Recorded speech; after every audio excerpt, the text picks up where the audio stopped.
It's been 24 hours since two teenagers were shot after a high school football game, but tonight there are still more questions than answers. Yeah, you see the scene right there. We brought it to you as breaking news last night at 11, and now neighbors are speaking out over safety concerns. But first, new tonight, CBS 46's Jasmina Alston spoke with the Atlanta Public Schools police chief to ask about protocols for students after these games. Jasmina?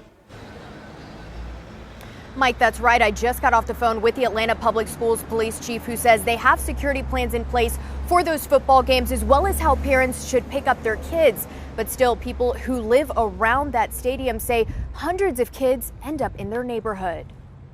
I just, as a mother of a young person, it frightens me. This woman lives near Olive Street and Clear Drive. She heard the screaming and arguing Saturday night, moments before two young people were shot. She doesn't want to be identified for safety reasons. I wasn't surprised. You're talking about 250 kids on one street, rival schools, and maybe people in school who maybe didn't know one another or didn't like one another. She tells me the kids came from the Mays versus Carver game at Lakewood Stadium. She called for help after things got out of control. Just so we could move the kids out of the neighborhood.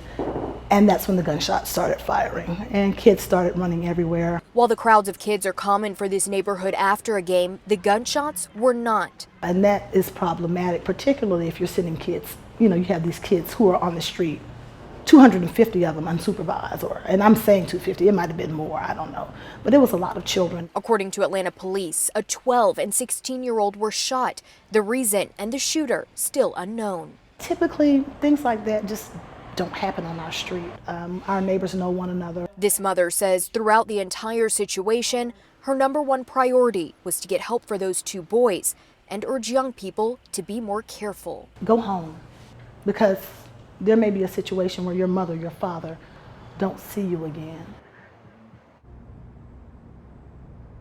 And as for that large number of kids, the chief says they don't have jurisdiction outside of school property. He tells me their system is effective. Take a listen.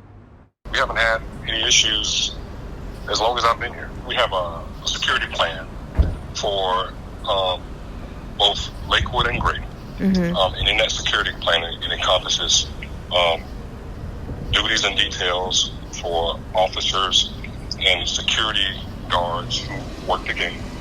And it lists their posts and what they should and should not do, what they should be paying attention to.